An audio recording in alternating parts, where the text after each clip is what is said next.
नमस्कार, आप देख रहे हैं 4 PM और मैं हूं आपके साथ सिमरन। दोस्तों, खुद को सबसे मजबूत लोकतंत्र बताने वाले अमेरिका में वोटिंग मशीनों की धांधली का गंदा खेल सामने आया है। दावा किया जा रहा है कि डोनाल्ड ट्रंप ने कमला हैरिस की जीत को कथित तौर पे चुरा लिया है। हालांकि इस खबर के वायरल होते ही हड़कंप मच गया है। एक और जहां ट्रंप सरकार सवालों के घेरे में आ गई है, तो वहीं ट्रंप का माई फ्रेंड वाला कनेक्शन पे भी सवाल खड़े होने शुरू हो गए हैं। ऐसे में कमला हैरिस की जीत के दावों में कितनी सच्चाई है, कैसे अमेरिका ने ट्रंप सरकार बुरी तरह से फंसती जा रही है, ये सब कुछ मैं आपको अपनी इस रिपोर्ट में बताने वाली हूँ। साथ ही इस पर भी चर्चा करेंगे कि अमेरिका चुनाव में धांधली से पीएम मोदी और ट्रंप को क्यों जोड़ा जा रहा है।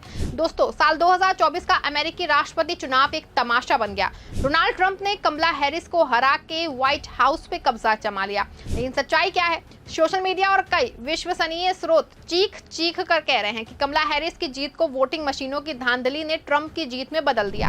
ये कोई छोटा मोटा इल्जाम नहीं, बल्कि लोकतंत्र की हत्या का खुला ऐलान है। खास तौर पे न्यूयॉर्क के रॉकलैंड काउंटी में ये सनसनीखेज मामला सामने आया है। रॉकलैंड जो न्यूयॉर्क शहर से महज 30 मील दूर है, वहां एक मुकदमा दायर हुआ है जो ट्रंप की तथाकथित जीत की पोल खोल रहा है। याचिकाकर्ताओं ने कोर्ट में चिल्ला के कहा कि इलेक्ट्रॉनिक वोटिंग मशीनों में घपलेबाजी हुई है। कुछ मशीनों ने वोटों की गिनती में गड़बड़ी की है और कई वोटरों के वोट गलत उम्मीदवार के खाते में डाल दिए गए हैं। ये क्या मजाक है? क्या अमेरिका का लोकतंत्र इतना कमजोर हो गया है कि मशीनें तय करेंगी कि सत्ता किसकी होगी? रॉकलैंड काउंटी का ये मुकदमा इसलिए अहम है क्योंकि अमेरिका में डोमिनियन और ES&S जैसी कंपनियों के वोटिंग मशीनें हर चुनाव में इस्तेमाल होती हैं। लेकिन इन मशीनों पे पहले भी सवाल उठ चुके हैं। साल 2020 में ट्रंप ने खुद चिल्लाया था कि मशीनों में धांधली हुई है। अब जब उनकी जीत पे उंगली उठ रही है, तो वो चुप क्यों है? क्या ये ट्रंप का माई फ्रेंड वाला दाव है? तथ्यों की बात करें तो अमेरिका में वोटिंग मशीनों को ऑफलाइन रखा जाता है और पेपर बैकअप जैसे उपाय भी हैं।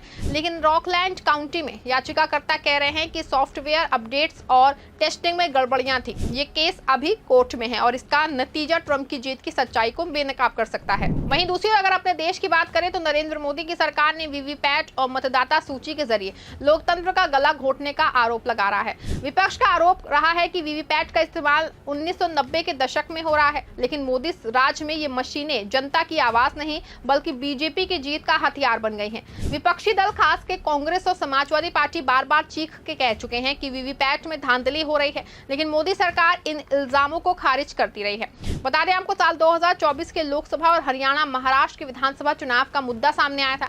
कांग्रेस के नेता राहुल गांधी ने महाराष्ट्र के चुनाव को मैच फिक्सिंग का नाम दिया और साफ साफ कहा कि वीवीपैट की धांधली से बीजेपी ने सत्ता हड़पी। उन्होंने चेतावनी दी कि लोकसभा में इंडिया गठबंधन ने महाराष्ट्र में शानदार प्रदर्शन किया था, लेकिन विधानसभा में अचानक बीजेपी को भारी जीत मिल गई।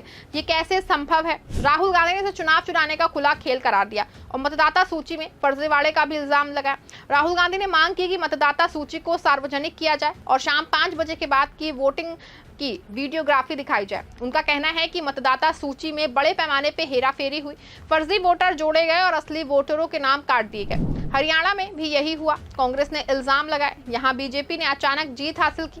ये क्या तमाशा है? मोदी जी, क्या आपकी सरकार ने जनता की आवाज को ईवीएम की धांधली से कुचल दिया? लेकिन मोदी सरकार का पलटवार कितना हल्का है। भारत निर्वाचन आयोग ने इन इल्जामों को खारिज करते हुए कहा कि ईवीएम पूरी तरह सुरक्षित है। उसकी बात पे कौन यकीन करेगा? ECI ने राहुल गांधी को टोका और कहा कि बिना सबूतों के इल्जाम मत लगाइए। लेकिन सवाल ये बनता है कि अगर सब कुछ साफ है तो वीवीपैट की पूरी निगरानी क्यों नहीं? मतदाता सूची की पारदर्शिता पे चुप्पी क्यों? ईवीएम की तकनीक की बात करें तो ये मशीनें ऑफलाइन हैं और इनमें इंटरनेट नहीं, लेकिन वीवीपैट सिस्टम वो वोटर को अपने वोट की पुष्टि करने देता है। उसकी गिनती पूरी क्यों नहीं होती? विपक्ष का कहना है कि वीवीपैट और ईवीएम के नतीजों में गड़बड़ी है और ये प्रक्रिया पारदर्शी नहीं। वैसे तो कांग्रेस का आरोप रहा है कि मोदी सरकार की इस चुप्पी से साफ है कि वो सच्चाई को दबाना चाहती है। बता दें आपको कि अपने पीएम मोदी और ट्रंप की यारी दुनिया जानती है। 2019 और 2020 में हाउडी मोदी और नमस्ते ट्रंप जैसे तमाशों ने इनकी दोस्ती को दुनिया के सामने परोसा। लेकिन अब सवाल ये है कि क्या ट्रंप उसी राह पे चल रहे हैं जिस पे चलने के आरोप राहुल गांधी पीएम मोदी पे लगाते हैं? राहुल गांधी और विपक्ष चीख चीख के कह रहे हैं कि मोदी जी ने ईवीएम और मतदाता सूची के जरिए लोकतंत्र का गला घोटा। अब अमेरिका ने भी ट्रंप की जीत पे सवाल उठ रहे हैं और वोटिंग मशीनों की धांधली का इल्जाम लग रहा है। ये क्या सहयोग है? या दोनों नेताओं की साजिश। बता दें आपको, राहुल गांधी ने एक और तीखा हमला बोला था जिसमें उन्होंने कहा था कि ट्रंप के एक फोन कॉल पे मोदी जी ने सरेंडर कर दिया। ये बयान कश्मीर मुद्दे पे ट्रंप के मध्यस्थता के दावे से जुड़ा था, लेकिन असली सवाल ये है कि क्या मोदी और ट्रंप दोनों ही लोकतंत्र को अपने फायदे के लिए कुचल रहे हैं। मोदी सरकार पे ईवीएम धांधली के इल्जाम सालों से लग रहे हैं और अब ऐसे ही सवाल उठ रहे हैं ट्रंप पर। क्या ट्रंप ने भी अमेरिका में वही गंदा खेल खेल रहे हैं? तथ्यों की बात करें तो ईसीआई बार बार कहता है कि ईवीएम में छेड़छाड़ संभव नहीं, लेकिन जनता को बेवकूफ बनाना बंद करो। मोदी जी, अगर सब कुछ साफ है तो वीवीपैट की पूरी निगरानी करो, क्योंकि अमेरिका में भी वोटिंग मशीनों की जांच के कड़े नियम होने का दावा है, लेकिन रॉकलैंड काउंटी का मुकदमा साफ दिखाता है कुछ तो गड़बड़ है। बता दें आपको कि भारत में ईवीएम और मतदाता सूची से जुड़े कई मामले सुप्रीम कोर्ट और हाई कोर्ट में धूम फाक रहे हैं। 2001 से लेकर 2017 तक मद्रास, केरल, दिल्ली, कर्नाटक और उत्तराखंड जैसे हाई कोर्ट में ईवीएम की विश्वसनीयता को चुनौती देने वाली याचिकाएं दाखिल हो चुकी हैं। कुछ मामले अभी भी लंबित हैं, जिनमें वीवीपैट की पूरी निगरानी और मतदाता सूची की पारदर्शिता जैसे सवाल शामिल हैं। बता दें आपको, साल 2019 में सुप्रीम कोर्ट ने कहा था कि वीवीपैट की निगरानी बढ़ानी चाहिए ताकि जनता का भरोसा बन रहा है, लेकिन मोदी सरकार इस पर चुप क्यों है? वीवीपैट की पूरी निगरानी से सच्चाई सामने आ सकती है, लेकिन इसके लिए कोई ठोस कदम अब तक नहीं उठाया गया है। बता दें आपको, मतदाता सूची में फर्जी नाम जोड़ने और असली वोटरों के नाम काटने के इल्जामों से जुड़े केस भी कोर्ट में हैं, लेकिन अभी इस पे फाइनल डिसीजन नहीं आया है। राहुल गांधी ने इन मुद्दों को बार बार उठाया, लेकिन ईसीआई का कहना है कि विपक्ष बिना सबूतों के इल्जाम लगा रहा है।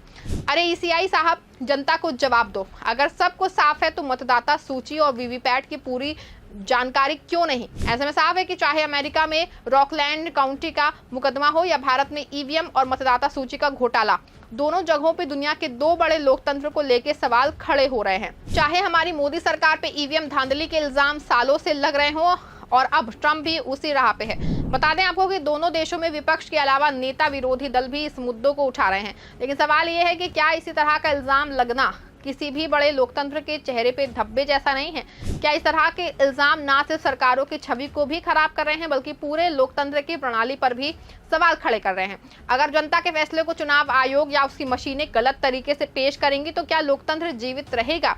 क्या अगर चुनाव में धांधली करके सरकारें बन रही हैं तो ये सीधे सीधे जनता के अधिकारों का हरण नहीं है? आपको क्या लगता है, क्या मोदी सरकार और ट्रंप की सरकार पे जो आरोप लग रहे हैं वो सही हैं? क्या इंडिया में ईवीएम में धांधली हो रही है? आपकी जो भी राय है कमेंट में जरूर लिखिएगा। इस खबर को लाइक और शेयर भी जरूर करिएगा।